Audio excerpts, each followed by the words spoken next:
Bueno, muchas gracias por la invitación. Me sumo a todo lo que se dijo anteriormente y quiero rescatar una cosa que me parece muy importante. En primer lugar, nosotros transcurrimos el camino inverso al que hoy se está planteando acá. Nosotros surge como inquietud de anestesistas y cirujanos, que estábamos convencidos que este era el camino que teníamos que recorrer, y tuvimos que convencer a las autoridades de la institución para embarcarnos en este proyecto. Acá veo que la situación es distinta, que hay una voluntad institucional y que, bueno, se le está tirando el centro para que cirujanos, anestesistas se formen los equipos y se pueda empezar a hacer este tipo de atención que ahora vamos a ver. Este es nuestro grupo, el núcleo duro de trabajo de ERAS en la institución, pero esto, lo que quiero rescatar es que esto no debe ser un club de Toby, no debe ser un núcleo cerrado donde participen unos pocos y el resto está ajeno a todo esto. Acá lo importante es que escalemos y que sumemos a más especialistas, a más colegas dentro de este grupo de trabajo. Sin duda que tiene que haber un núcleo duro de trabajo que es el que está permanentemente reuniéndose, optimizando procesos y valorando resultados. Pero sin lugar a dudas, esto no deben ser solo 3 cirujanos como se ven ahí. Nosotros, de hecho, lo que hacemos es incluir al resto de los cirujanos de la institución y sí participamos de la cirugía, 2 de nosotros por lo menos. Lo mismo pasa con los anestesistas y uno de los puntos más importantes que tiene esto son nuestras licenciadas, que son realmente el pilar, el motor que lleva adelante todo el proyecto de lo que es ERAS.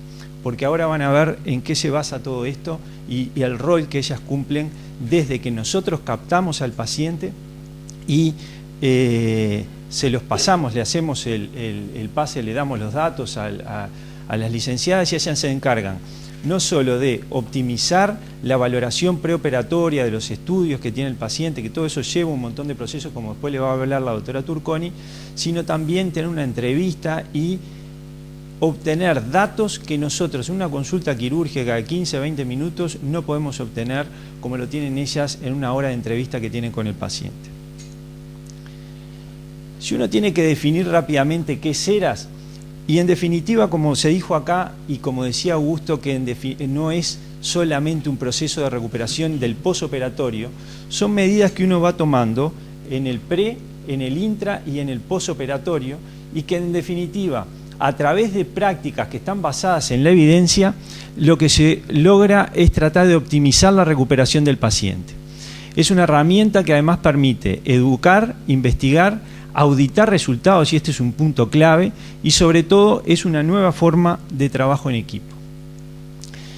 En definitiva, esto es un objetivo que depende más de la modalidad de trabajo que de costosas tecnologías, y eso lo van a ver.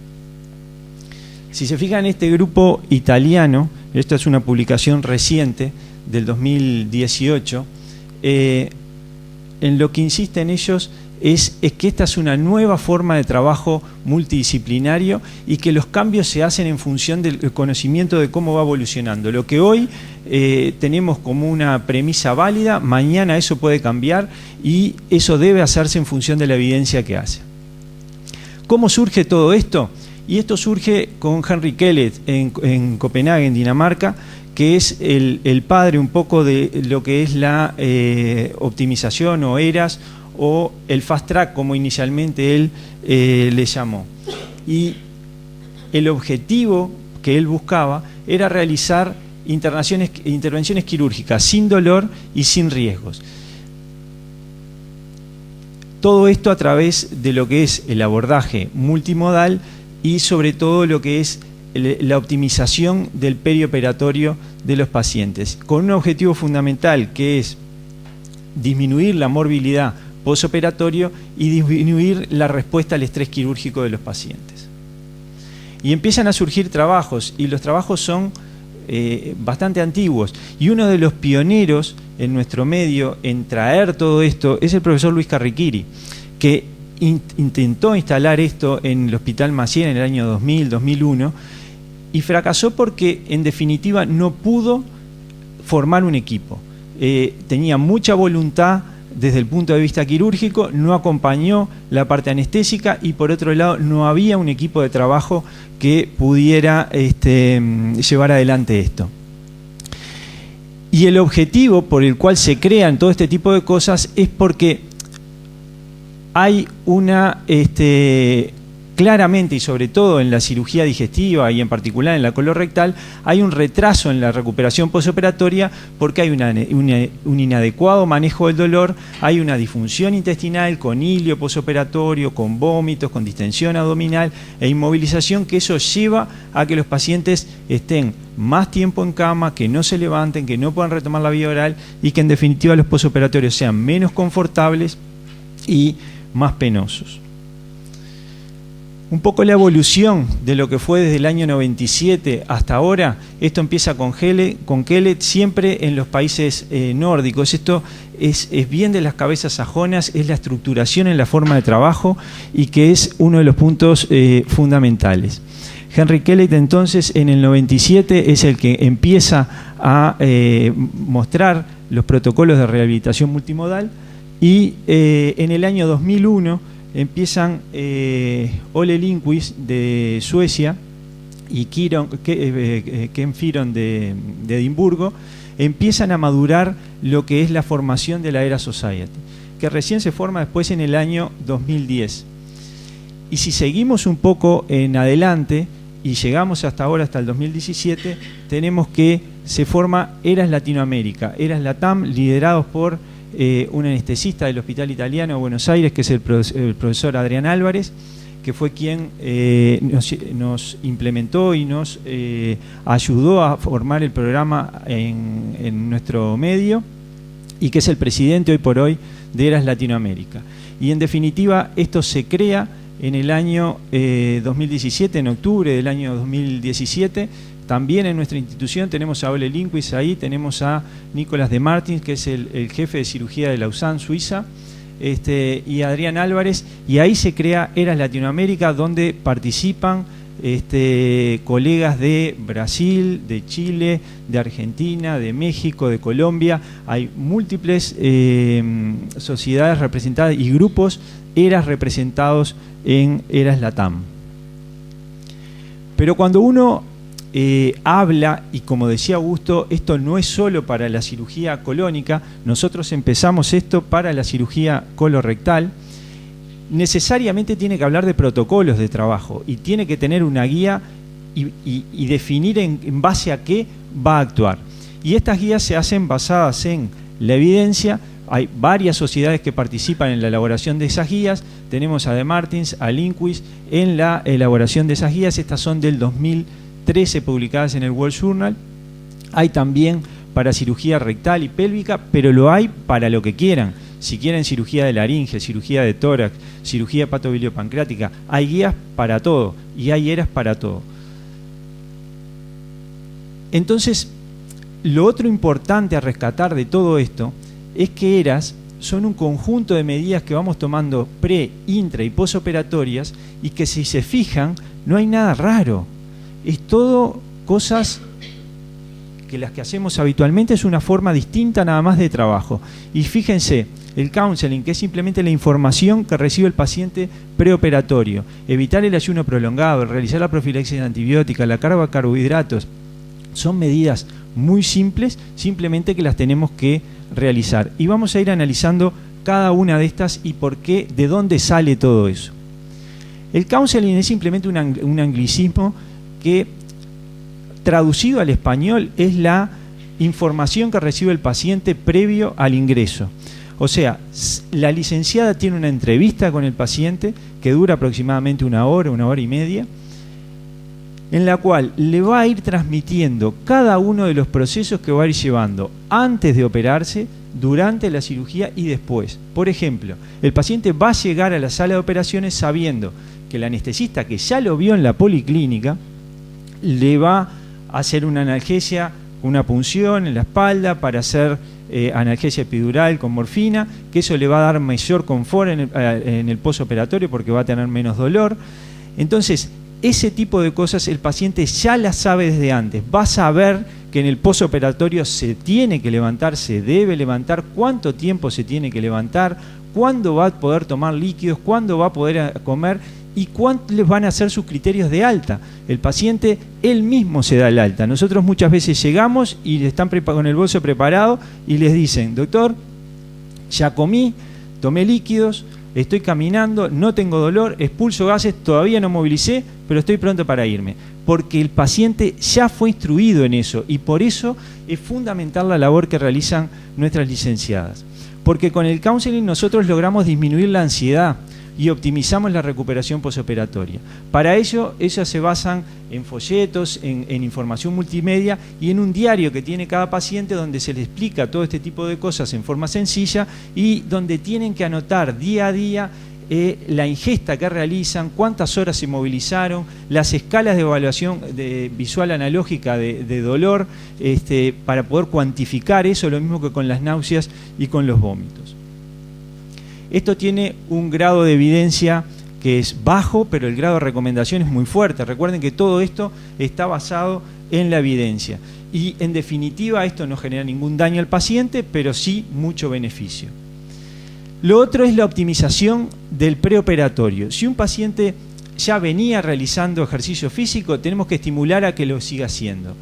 Tenemos que tratar de limitar el abuso del alcohol y cesar el hábito tabáquico, pero fundamentalmente lo que nosotros insistimos es tratar de ejercitar el ejercicio físico y también la fisioterapia respiratoria, que eso optimiza al paciente. Es un poco el ajustar el piano del que les hablaba Marcelo. Eso es uno de los puntos fundamentales. El grado de violencia de eso también es bajo, pero el grado de recomendación es muy fuerte. Otro punto que es controversial y que muchas veces está muy arraigado dentro de nosotros, los propios cirujanos, es la realización mecánica, la preparación mecánica del colon. Y cuando me refiero a esto, me estoy refiriendo a la preparación mecánica anterógrada con preparados osmóticos. ¿Por qué? Porque yo me acuerdo cuando empecé cirugía, si el colon no estaba preparado, el enfermo no se operaba. Era una condición sine qua non. Y hoy eso no es tan así. Quien se ha sometido a una preparación de colon saben que eso genera mucho estrés, el enfermo se deshidrata, está asociado con mayor hilio posoperatorio y en definitiva no es bueno para el paciente. Ahora que estamos haciendo cirugía laparoscópica, hacemos suturas intracorpóreas, hay mayor tendencia al derrame del contenido fecal. Y si ustedes se fijan en esta última revisión que es del año 2011, hay 18 trabajos prospectivos randomizados con más de 5.000 pacientes, no demuestran en la cirugía de colon mayor beneficio en términos de fuga anastomótica, mortalidad o infección de la herida. Y solo se sugiere realizarla cuando uno opera un recto bajo y que prevé que va a dejar una ileostomía. Esos serían los enfermos que en definitiva se beneficiarían de esto. Y obviamente si requieren tener que hacer una fibrocolonoscopía intraoperatoria, en esos casos es imprescindible tener que realizar una preparación del intestino. El grado de recomendación de esto también es fuerte y sobre todo cuando vamos a hacer una ileostomía en la cirugía de recto, no realizar la preparación del colon, no así para cuando vamos a operar un cáncer de colon derecho, colon izquierdo, que no sea un recto bajo, donde no se sugiere la preparación del colon. Todo esto también está en revisión, porque ahora empiezan a aparecer trabajos hoy en día donde surge que la preparación mecánica del colon más antibióticos vía oral disminuirían los índices de infección y de complicaciones posoperatorias. En definitiva, si eso se revisa la evidencia y se llega a la conclusión de que eso es así, deberíamos cambiar, pero a priori la recomendación es esa. Otro tema capital, el ayuno. Clásicamente los pacientes tienen 8 horas de ayuno, si no, no se operan. Y eso hoy lo tenemos también, son cosas con las que muchas veces tenemos que lidiar. Y el ayuno prolongado no es bueno, porque como dice ahí, en 22 trabajos, no reduce el contenido gástrico, aumenta el pH, aumenta las complicaciones, comparado con enfermos que tomaron líquidos hasta 2 horas antes de la cirugía. Si uno está tomando líquidos hasta 2 horas antes, evitamos la deshidratación y esto viene de la mano también de esto otro que es la sobrecarga de carbohidratos. Si uno lleva al paciente, utilizamos carbohidratos complejos, utilizamos maltodextrina, lo mezclamos con agua y esto lo toman hasta 2 horas antes de la cirugía. ¿Qué logramos con esto? Que el paciente disminuya su sed, disminuye el hambre, la ansiedad y llega a la cirugía euvolémico y normoglicémico. Entonces, no requiere que le ponga un suero, el paciente no llega a la sala de operaciones con una vía, con un suero. Decidimos no ponerles el circuito ni la vía venosa en el piso porque eso nos implicaba que les iban a colgar un suero y que iba a pasar 1 litro de suero desde que entraba el paciente al sanatorio hasta que llegaba a la cirugía. 1 litro que no era necesario. ¿Por qué? Porque el paciente está tomando líquidos hasta 2 horas antes. Entonces, eso nos hace que si nosotros hiperhidratamos al paciente por vía intravenosa, vamos a hacer que haya mayor edema intestinal, eso es malo para las suturas, vamos a hacer que haya edema pulmonar y líquido que en definitiva el paciente no necesita. De manera que el objetivo de todo esto es que el paciente llegue a la cirugía euvolémico y normoglicémico, además por los efectos que tiene sobre la resistencia periférica a la insulina. El grado de recomendación de esto también es fuerte. Otro punto importante, el no premedicar. Muchas veces, en la noche previa se le da premedicación para el que el paciente no se angustie, no esté ansioso. Salvo que vengan recibiendo, la recomendación es no utilizarlo. El counseling es muy importante en reducir la ansiedad. Y si utilizamos ansiolíticos que sean de acción corta, sobre todo cuando son pacientes mayores de 60 años. El objetivo de esto es que cuando se recupera de la anestesia, el paciente tenga sus funciones psicomotoras prontas para poder deambular, poder comer y que tenga un postoperatorio más confortable. El grado de recomendación también es fuerte de todo esto. Otro punto controversial, y lo van a ver ahora después cuando mostremos los resultados, es el tema de la profilaxis antitrombótica.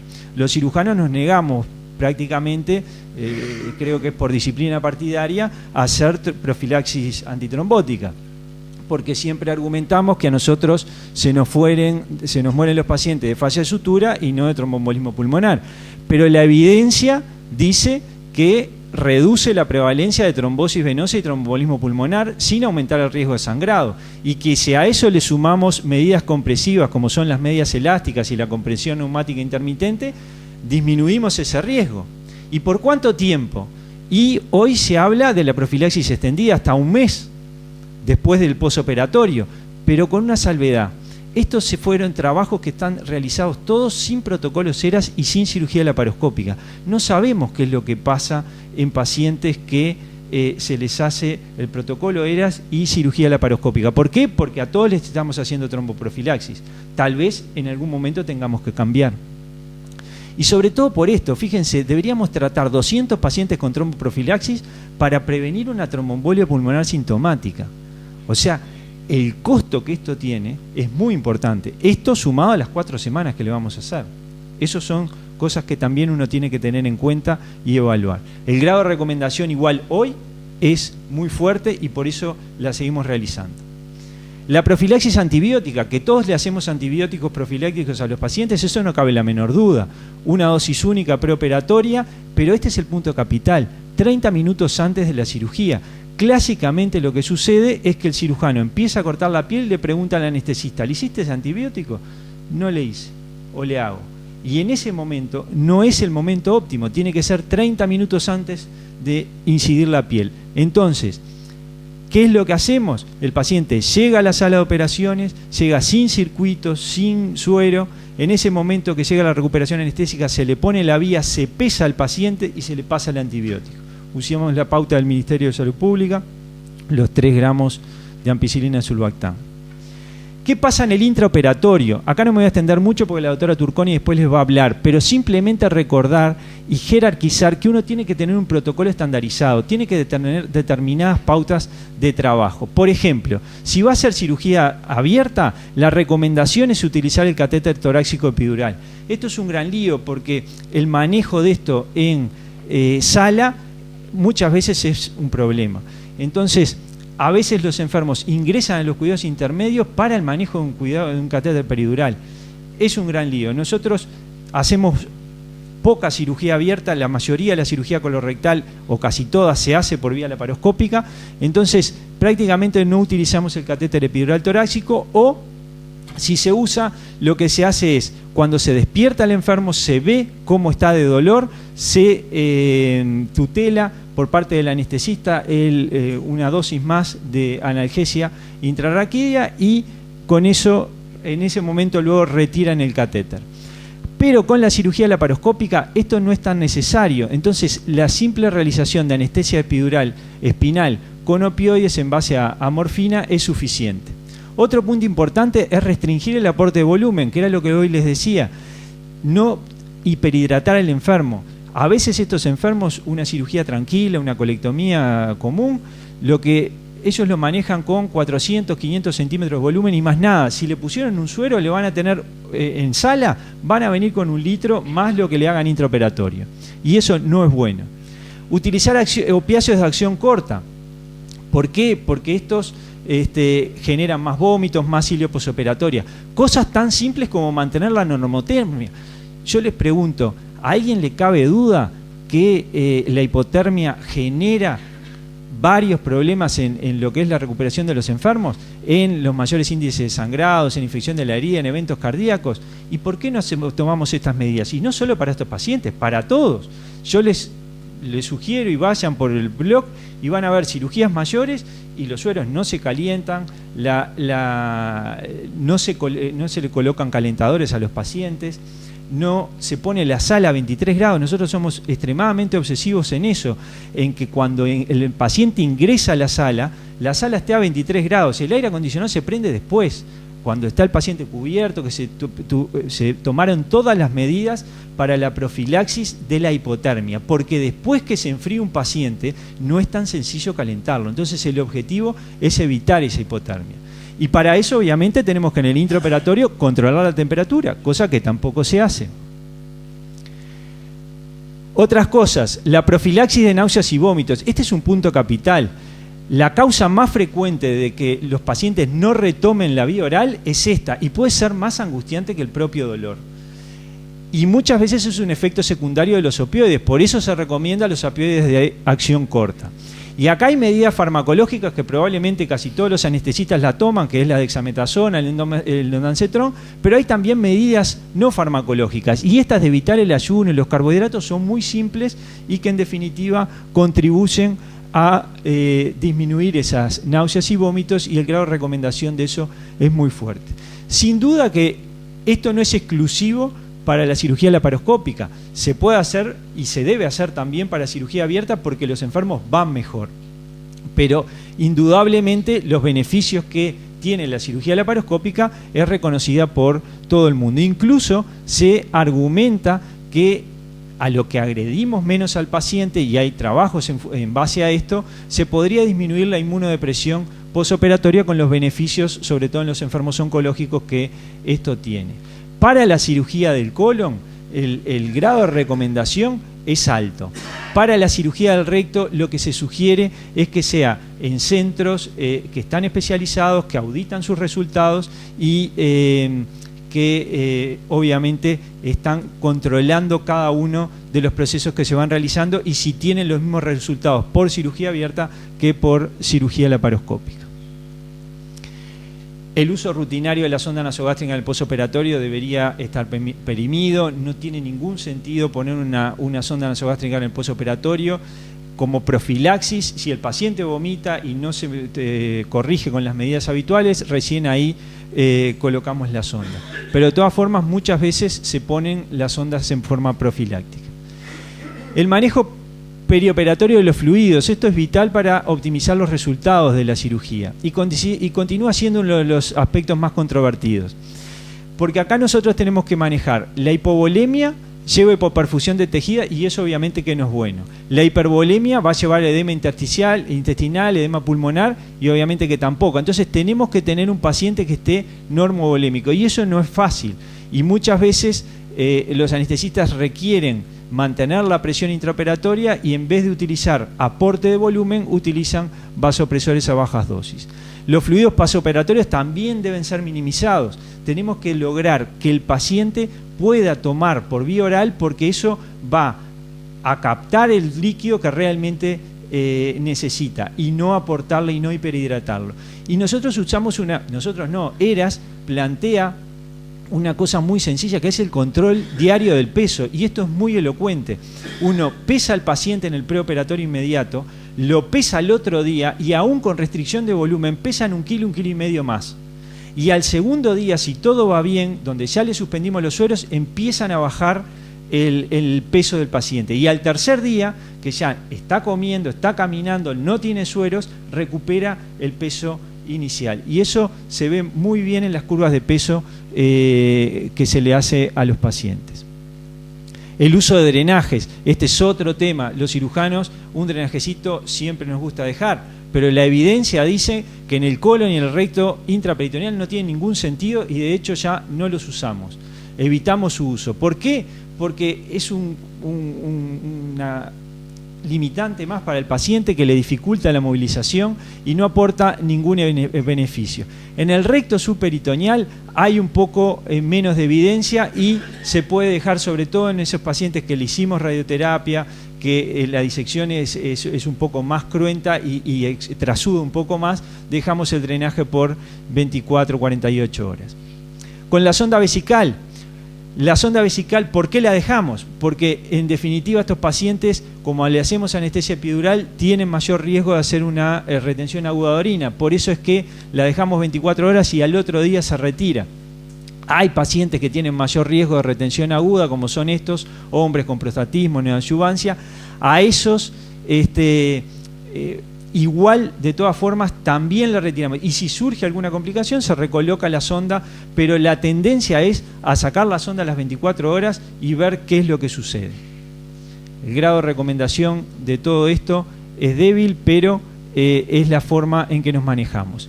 ¿Qué pasa del posoperatorio?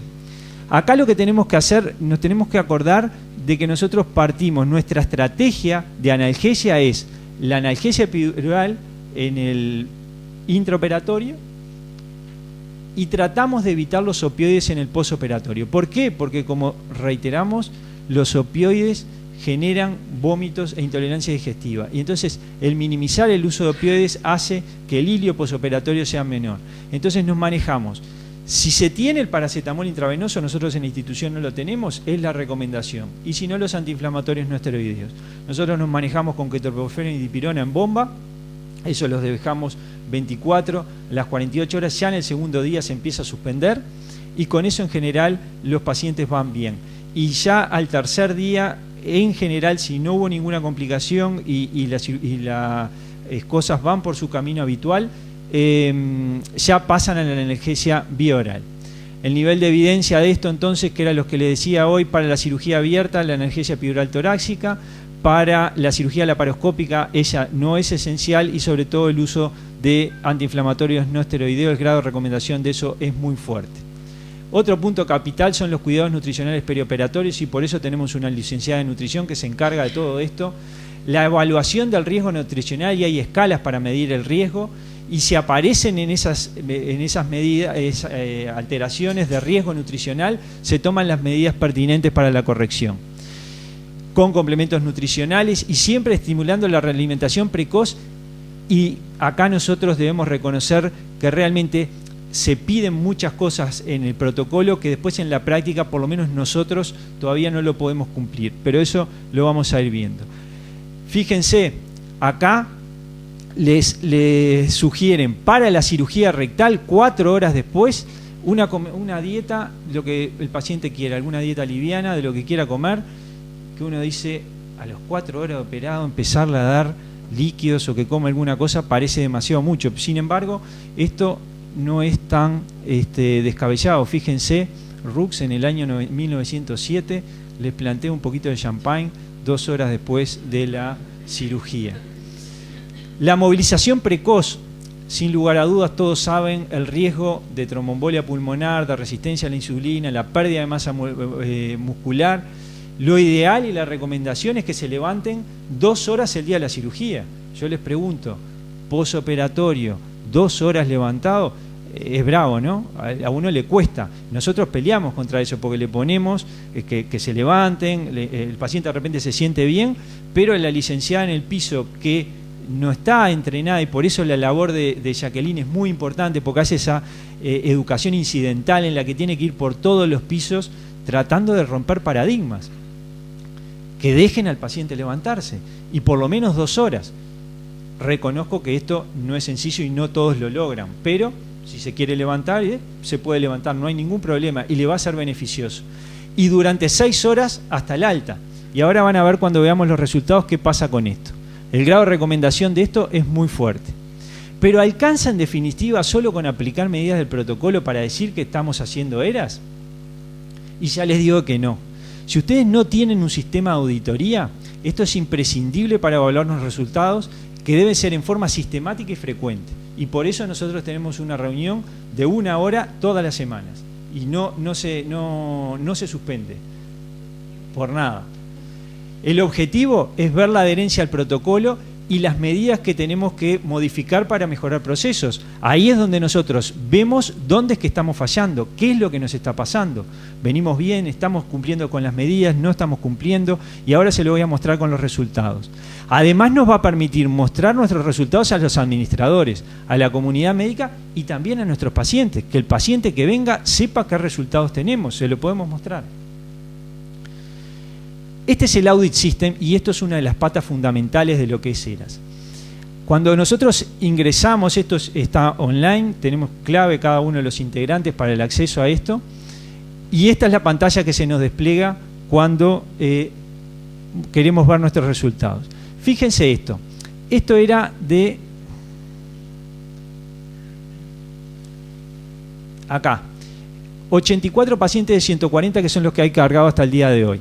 Estos 84 pacientes fueron, cuando nosotros empezamos la etapa de implementación, nos pidieron que cargáramos 50 pacientes que ya habíamos hecho, que fueron 50 pacientes por vía laparoscópica. Cargamos 34 más que eran por cirugía abierta. Nosotros ahí, en ese momento, hacía 2 años que decíamos que hacíamos ERAS.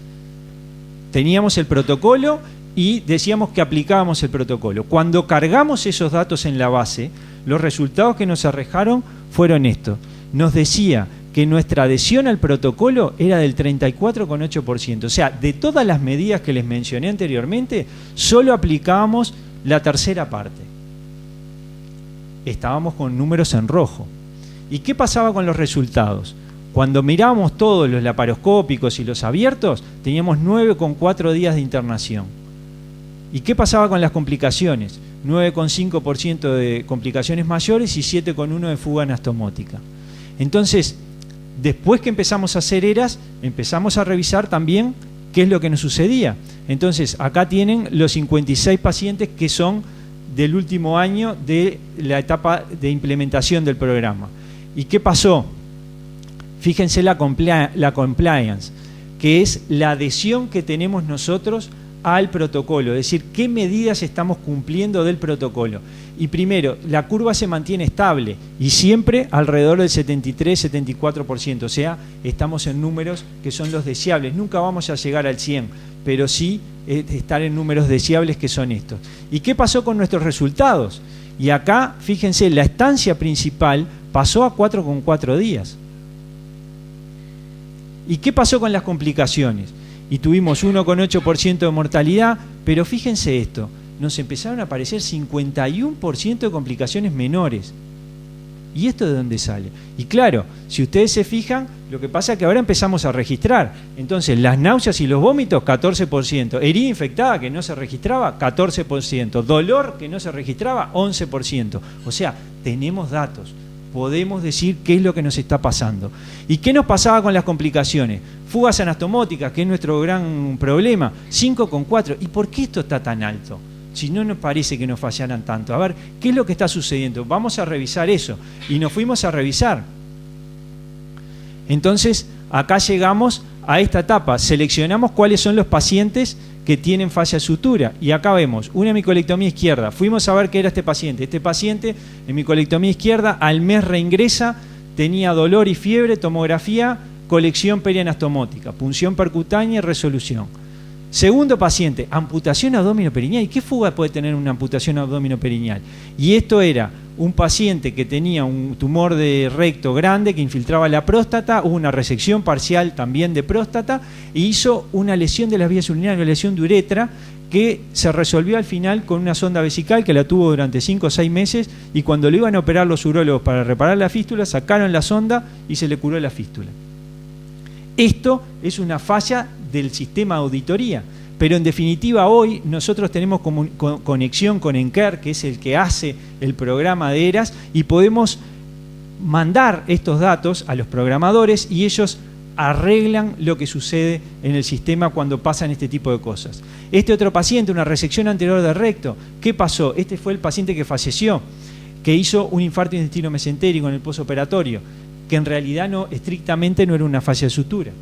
Pero bueno, tenemos posibilidad de auditar y ver qué es lo que nos está sucediendo. ¿Y qué pasó con estos enfermos en cuanto a la estancia principal? Fíjense que estos 3 pacientes se habían ido en promedio a los 4,7 días y el total de la estadía fue de 7 días, que es basado fundamentalmente en este paciente, porque el de la amputación abdominoperineal se fue de alta con la sonda vesical colocada. Y esto es uno de los núcleos delirantes del doctor Soya, que en cada reunión se sienta con la computadora y se fija el diagrama de araña o de radar. Esto, para explicarlo, es muy sencillo. Fíjense acá, en la periferia tienen todas las medidas de ERAS: educación del paciente, no preparación del intestino, tratamiento preoperatorio con carbohidratos, medicación sedante, profilaxis de la trombosis. El 0 es el centro y la periferia es el 100%. O sea, cuando yo estoy haciendo el 100% de las medidas, la araña o la telaraña se me va hacia afuera. Entonces, ¿qué pasaba antes de ERAS? No hacíamos educación del paciente, por eso está blanco esto. ¿Qué pasaba con la preparación del intestino? Y algunos, la mayoría, no los preparábamos. El 80% no los preparábamos. Lo que preparábamos eran los rectos bajos. O sea, seguíamos haciendo algunas cosas de ERAS. ¿Qué pasaba con esto? La carga de carbohidratos no se la hacíamos. Con la medicación de acción prolongada, la sedación, eso sí, eso lo cumplíamos. Profilaxis de la trombosis, no, eso no hacíamos. ¿Por qué? Porque somos cirujanos y los cirujanos no creemos en la profilaxis de la trombosis, entonces no hacíamos.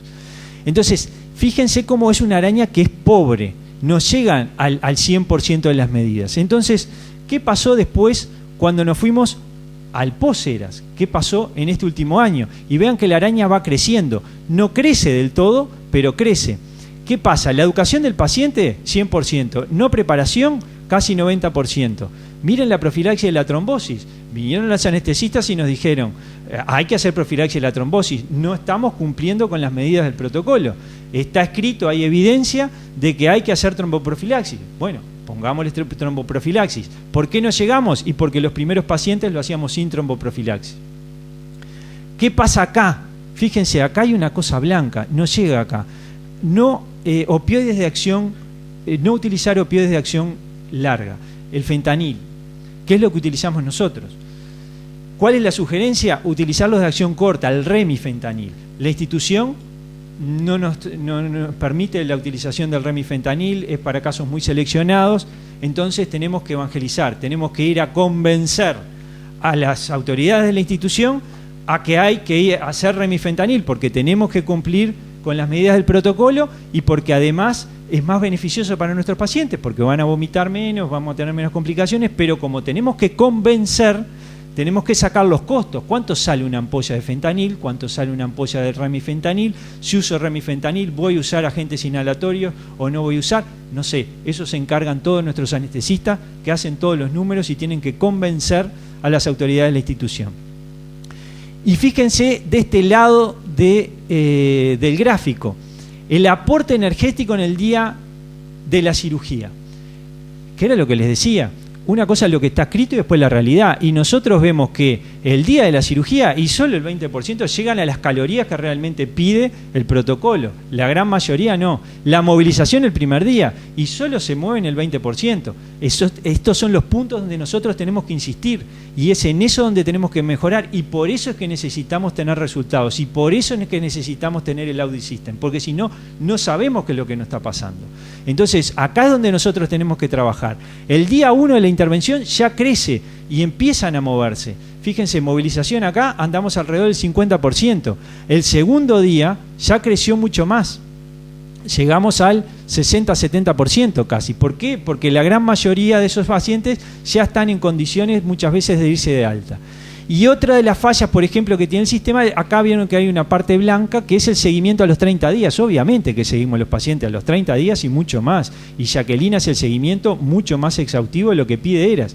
Pero ¿qué es lo que sucede? El programa no reconoce si yo no lo hago el día 30 exactamente. Si lo hago el día 28 o el 32, no me lo reconoce. Esa es otra cosa que hay que arreglar, pero eso se arregla con los informáticos. Eso hay que ir a hablar a Enker, que hay una comunicación directa vía correo electrónico. ¿Y qué efecto tiene esto sobre los costos? Y esta es la experiencia de ERAS en Alberta, y por eso traje este trabajo, porque Alberta es un estado de Canadá que es uno de los estados más ricos, que tiene un excelente sistema de salud y que tienen petróleo y gas natural. Entonces, ustedes levantan una piedra y hay dólares. Entonces, ¿por qué quiero decir esto? Porque aún en los países de primer mundo se preocupan de los costos. Y fíjense, estas curvas son, esto acá en naranja es las complicaciones, los pacientes con complicaciones, y la azul es los días de internación. Entonces, a medida que aumentamos la compliance, acá ven 43%, 51%, no veo bien, y a medida que vamos aumentando el número de medidas ERAS, vamos bajando el número de complicaciones y vamos disminuyendo la estadía hospitalaria.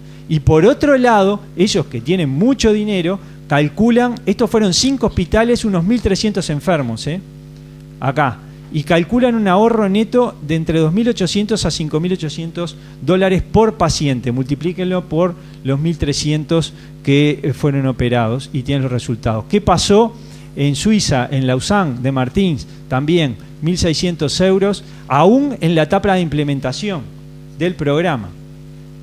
Entonces, está bien, los costos está bien, pero el valor en salud no solo depende de los costos, depende de la calidad, de que tengamos buenos resultados y de la satisfacción del paciente. Que nosotros tengamos un paciente que haya vivido una experiencia que haya sido favorable. Y eso es muy importante. Y los cuestionarios de satisfacción postoperatoria que se les dan al paciente al alta también son muy importantes para poder medir eso. Miren esto qué interesante. Este es el mapa de lo que sucedía con ERAS en el 2014. Estos eran los centros que estaban o ya implementados o en vías de implementación en el mundo. Todos los nórdicos y Europa, América del Norte, algún indicio en Brasil y no mucha cosa más, Asia nada. Miren lo que pasó en el 2016-2017. Empiezan a crecer los centros en Latinoamérica, también en Asia, y aparece Montevideo acá. Aparece Montevideo, debería aparecer Uruguay, porque el otro centro junto con nosotros que hace ERAS es CAMOC en Carmelo, que es un centro más pequeño pero que igual participa del grupo y está considerado por ERAS también como un centro de excelencia. Entonces, si uno dice, si esto es tan bueno, ¿por qué hay tanta resistencia a implementar este tipo de cosas? Y esto es una visión personal y, en primer lugar, esto requiere de una inversión económica inicial para implementar el programa, que no es muy alto, que se recupera rápidamente, pero que requiere una inversión económica. Que muchas veces esto no surge porque los administradores de salud muchas veces no conocen este tipo de programas y muchas veces esto parte de los propios médicos, que tienen la voluntad de querer hacerlo, pero no hay un acompañamiento institucional. Entonces, esa puede ser una de las barreras. Por otro lado, necesitamos inevitablemente salir de nuestra zona de confort. Vamos a tener que hacer cosas que no hacemos habitualmente.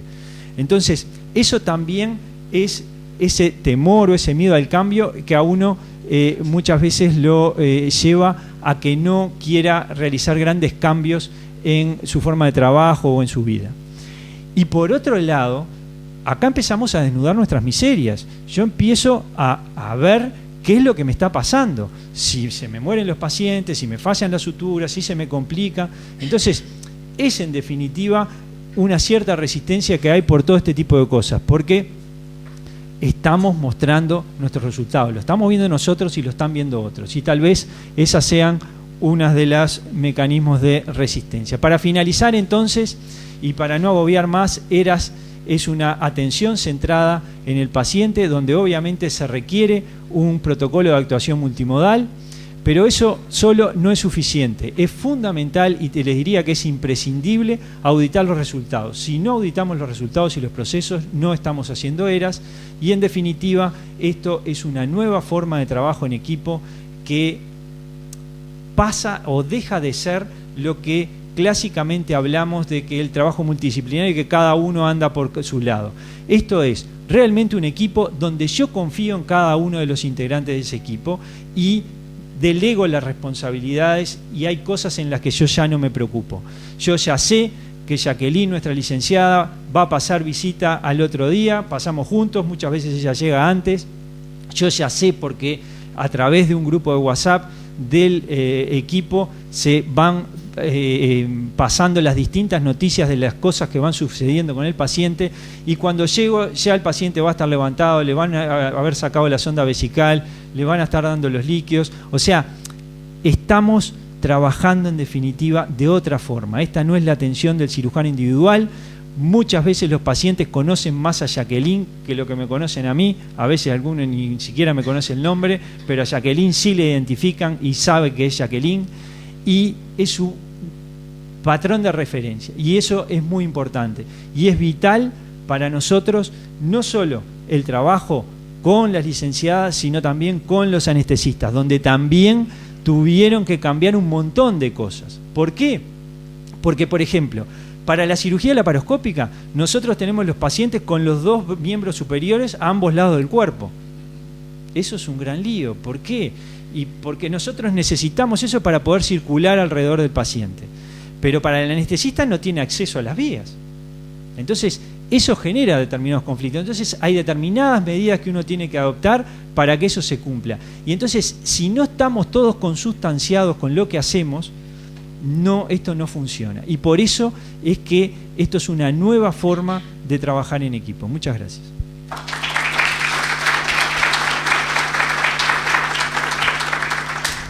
No, quería agradecerle al doctor Laurini la presentación, que me pareció magnífica, y abrir una instancia de preguntas en el auditorio, porque me parece que lo que fue dicho lo justifica. Nadie quiere preguntar, fue clarísimo, doctor Laurini. Yo creo que eso es lo que justifica este silencio. Doctora Brum. ¿Cómo implementan la auditoría en la práctica? Sí, digo, me queda un poco la duda. Para poder hacer una auditoría, lo primero es tener datos, y esto implica cargar los datos. Nosotros lo que hacemos es, se imprime lo que pide el protocolo, que cuando tú lo imprimís son 25 carillas, ¿ah? Que te va pidiendo todo. Yo no traje, eso fue una omisión que tuve, de todas las cosas que pide el protocolo. Eso se carga primero en papel, que se va haciendo a medida que van circulando los procesos. Por ejemplo, en el preoperatorio, el anestesista llena la hoja de anestesia o los datos que pide anestesia, la nutricionista pone sus datos, la licenciada pone los datos que ella se encarga, y nosotros los cirujanos toda la parte del perioperatorio. Te preguntan, por ejemplo, cuándo empieza a tomar líquidos, cuántos líquidos tomó, cuántos mililitros tomó. Eso implica que la nutricionista, por ejemplo, tiene que instruir al paciente de que un vaso son tantos mililitros y que el paciente anote en vasos, y eso después se traslada a mililitros. Las porciones de alimentos las piden kilocalorías, entonces hay que medir cada porción cuántas kilocalorías son, y en función de lo que comió el paciente, que lo anota en ese diario, después eso se traslada a la base de datos. Eso se carga a la base de datos y después es todo muy fácil, porque es simplemente cruzar variables. Yo quiero saber, pacientes ERAS que tuvieron, ¿cuántos días de internación tuvieron? Y cruzo variables y me lo muestra. Quiero saber qué adhesión tengo al protocolo, y lo tengo. O sea, ese sistema es muy amigable, el Audi System es muy amigable, es una de las fortalezas del programa, y tiene debilidades y tiene errores porque está hecho por informáticos. Entonces es nuestro deber transmitirle a los informáticos cuáles son las cosas que nosotros vamos detectando en la práctica para optimizarlo. Pero en definitiva y en concreto, nosotros lo que hacemos es recoger todos los datos que nos pide el protocolo, eso se carga a la base de datos y simplemente es el programa el que se encarga de darte los resultados del... En la práctica, tenemos un blog, que es, como dijo él así, que además tiene checklist, ¿no? O sea, el anestesista tiene una checklist para llenar aparte. Y ese blog se pone dentro de la historia y acompaña todo el proceso del paciente. Entonces, al final, ese bloque entero se va a volcar a la base de datos. O sea, alguien se va a sentar en la computadora y va a pasar todo eso que lleva ¿cuánto tiempo? Un par de horas. No importa. Se hace con cada paciente. Y se nutre de todos nosotros, incluso del paciente, porque el paciente tiene un diario donde anota millones de cosas y la nutricionista después, como dijo él, hace todas las conversiones y llena el blog. Una vez que el blog está completo y el paciente se va de alta, el blog se queda con nosotros y eso es volcado a la base de datos. Eso lo hace nuestro centro, pero lo hacen todos los centros del mundo. Entonces, digo, cuando decimos fugas anatomóticas, estamos hablando exactamente de eso. O sea, cuando decimos complicaciones, ¿cuántas complicaciones tenés? ¿Viste?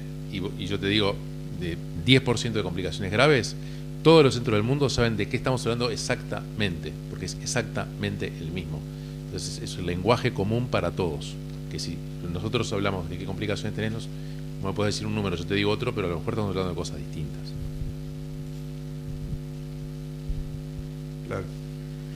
Digamos, eso muestra que el principal insumo del éxito de este protocolo es el trabajo, ¿no? Y claro, eso exige dedicación. No hay otra. Parte de la evangelización de ustedes va a tener que ir por ese lado también. Doctor Banchero. Buenos días. Yo quería hablar de mi doble condición de cirujano y administrador de salud. Me llamó la atención lo que habías dicho tú, pero es lógico y evidente lo que pasa cuando traes un protocolo nuevo.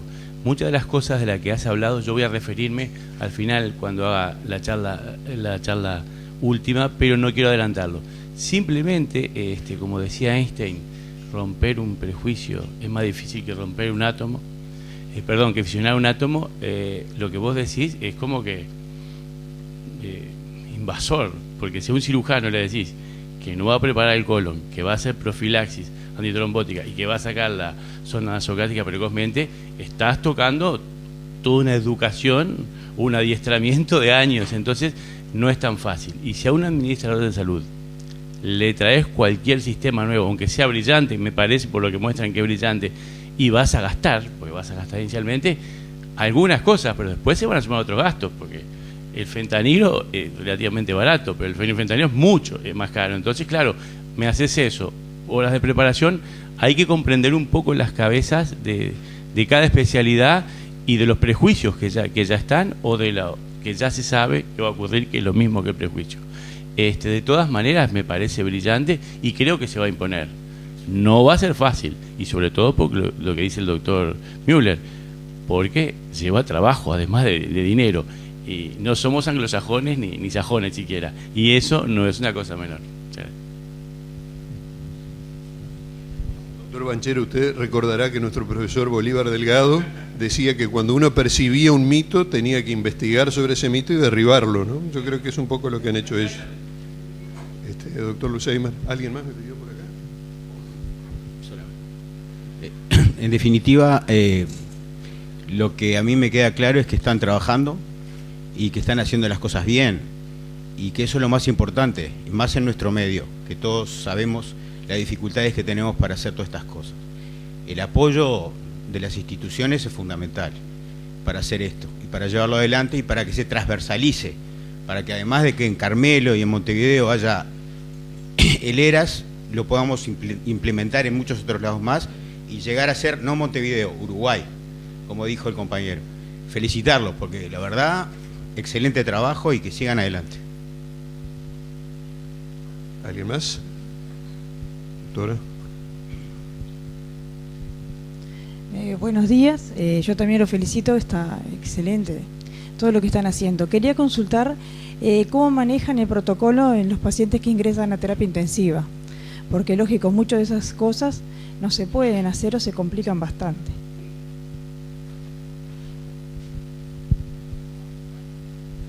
Este es uno de los puntos que tuvimos, que se nos enojaron los intensivistas, por ejemplo. ¿Cómo nos integraron en el protocolo? Es que en realidad los pacientes que van al CTI son los menos. No los mandamos profilácticos, salvo que sea alguna catástrofe intraoperatoria. No hemos tenido ese tipo de eventualidades. En definitiva, esto está hecho para tratar de que el paciente no vaya por el CTI. Obviamente que cuando aparecen las complicaciones y el paciente tiene que ir al CTI, toda esta rehabilitación pasa a segundo plano. Acá no importa en el CTI cuántas calorías, si se movilizó y nada. O sea, esto es para que una situación traumática como es la cirugía, tú lo vivas, si no tenés complicaciones, dentro de la forma más confortable posible. ¿Me explico? Que vas a tener complicaciones, eso es inherente a la cirugía, y eso nosotros lo vimos y fue todo un proceso que hubo en el grupo. Las licenciadas, los anestesistas no estaban acostumbrados a ver fascia de sutura o enfermos complicados. Entonces, cuando hay un enfermo, o simplemente un enfermo que vomita, porque realmente esto no es la panacea, mire que nos vomitan, y la última colectomía derecha, cirugía tranquila, todo bien, primer día estaba tomando líquido, segundo día comiendo, tercer día vomitando como el exorcista. Bueno, bien, sonda nasogástrica, reposo, no estaba fallado, y bueno, le llevó 6 días de internación. Pero entonces, lo que quiero transmitir es que vamos a tener complicaciones siempre, porque eso es un acto inherente a la cirugía, y eso fue una de las cosas que en el grupo chocó más. Al aparecer las primeras complicaciones, ¿qué pasa? ¿Por qué no le podemos dar de comer? ¿Por qué vomita? Y sí, porque esto pasa, porque esto es la cirugía. Eso es con lo que convivimos los cirujanos día a día. Entonces, las otras especialidades, las licenciadas, los anestesistas empezaron a ver todo eso y tuvieron que también asumir, y su preocupación, la preocupación de los anestesistas era, ¿y por qué vomitó? Le hicimos mucho líquido, no le hicimos profilaxis de las náuseas y los vómitos. ¿Dónde fallamos? No fallaron en nada. Hicieron todas las medidas que tenían que hacer, pero a pesar de eso también hay complicaciones. No, yo quería hacer dos menciones y voy a empezar por la última. El paciente de CTI o el paciente que va a CTI llega al CTI preparado. Todas estas medidas van en conjunción de que esto se transforme en que el piano esté bien afinado para el día que vamos a tocar. Y si el piano llega bien afinado, las posibilidades de las complicaciones disminuyen. Pero así todo, como decía el doctor Laurini, complicaciones hay porque es la cirugía. Pero el paciente que llega a CTI llega mucho mejor que el paciente que no estaba preparado. Entonces las posibilidades de recuperación son por lo menos mejores que del otro lado. ¿Se va a recuperar? ¿No se va a recuperar? ¿Va a seguir habiendo mortalidad? Porque la medicina tiene mortalidad, la cirugía tiene mortalidad. Entonces, esto no es, si yo me embarco en un protocolo de este tipo, mis pacientes van a andar todos como los libros, que no pasa nada y no sangran. Pero sí vamos a tener un paciente que va a tener una recuperación mucho más rápida, mucho más corta, con mucho más confort. Entonces, incluso los que van a CTI van mejor. Tenemos un par de experiencias y como son pocos pacientes, los recordamos mucho, pero aparte, si no los recordamos, vamos al Audit System y ahí, como dijo el doctor Laurini, les mostró, este es el que pasó esto, este es el que pasó aquello. La internación del paciente complicado no es más larga que una internación, no es mucho más larga que una internación común. Y así todo es más corta que las internaciones que teníamos antes con los pacientes normales o comunes. El doctor Laurini nos mostró qué pasa en la relación cirugía abierta-ERAS. Nosotros tenemos cargados 34 pacientes hechos por cirugía abierta sin ninguna medida, o por lo menos con pocas medidas. 25% de compliance en ese grupo, de las medidas que hacíamos, y eso está vinculado fundamentalmente al trabajo de anestesia, porque había muchas cosas que se hacían previamente. Ese 25% de compliance nos llevaba a que los pacientes tenían 14 días de promedio de internación, cirugía colorectal. Y no es que elegimos esos 34 pacientes. fueron 34 pacientes que se operaron en el periodo 2015-2016, que fue cuando empezamos a recolectar los datos. Porque antes de empezar con todo esto hay que hacer una recolección de datos para ver el estado de situación de la institución en la cual lo vas a implementar. Después de eso pusimos, en ese periodo de tiempo, 2015-2016, teníamos 34 pacientes con cirugía abierta y 50 pacientes por cirugía laparoscópica. Por eso aumentamos un poco más el índice de la compliance de las medidas. Y así todo teníamos 7 días de internación. Uno piensa, está 7 días de internación para cirugía colorectal, está bárbaro, es lo normal, es lo que pasa en el mundo. Y ahora cuando vos analizás el número de pacientes que tenemos, o el número de días que tenemos de internación, 4. Y muchos de los pacientes se van al tercer día. Entonces, esto impacta directamente en lo que es el beneficio del paciente, el beneficio de la institución. El otro día hablaba con uno de los administradores de salud de mi institución y me decía, pero si la cama la voy a tener ocupada igual. Sí, pero vas a satisfacer 2 pacientes en vez de a 1. Porque 6 días de cama, vos con 3 días de cama tenés 2 pacientes con 3 días de cama en vez de 1. Y así sucesivamente. Y acá me voy a la parte de los costos. Convencer a los administradores de salud que esto es bueno no es fácil, pero yo creo que es mucho más fácil si uno les dice la ampolla de tanto vale tanto, la ampolla de tanto, no importa eso, veámoslo por otro lado. Esto es una inversión, esto no es un gasto, jamás es un gasto.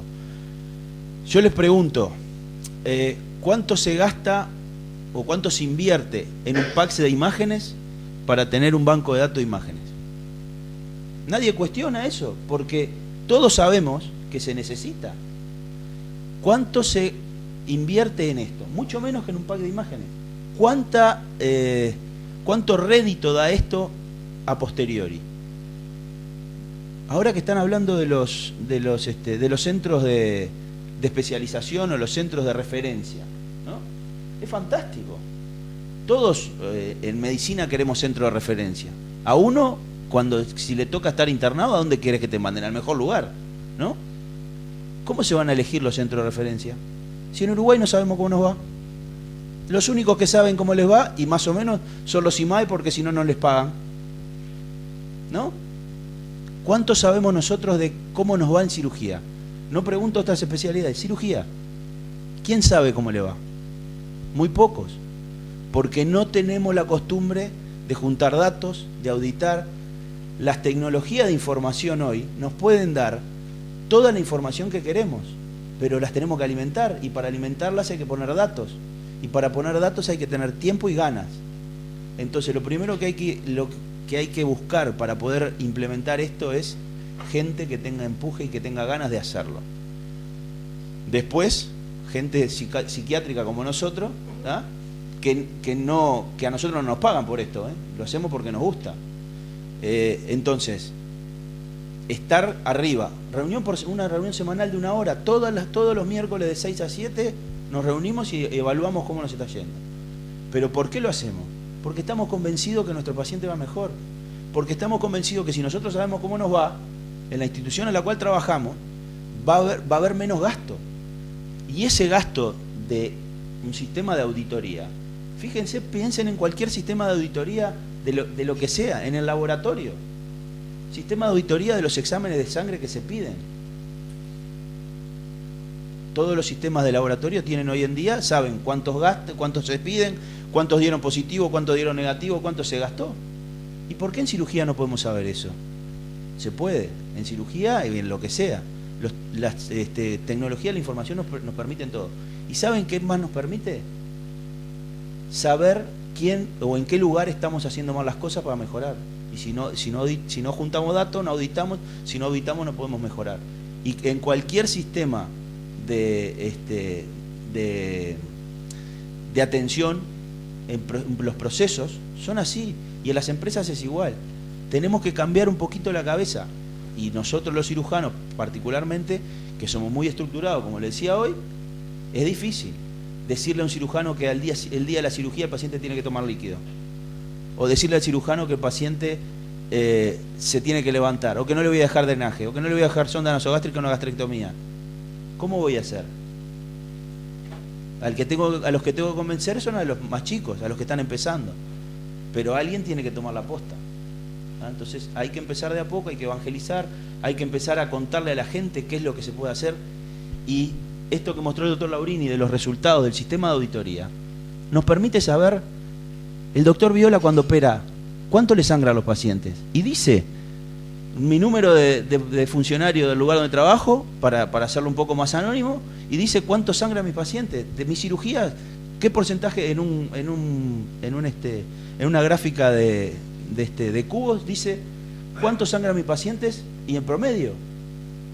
¿Cuántos de mis pacientes se murieron? ¿Cuántos de mis pacientes fallaron? Entonces yo después voy a llamar al cirujano, para los administradores de salud, ¿no? Señor, venga por acá, mire su número. No puede operar, no puede trabajar, ¿no? Si opera y se le mueren 5 de cada 6.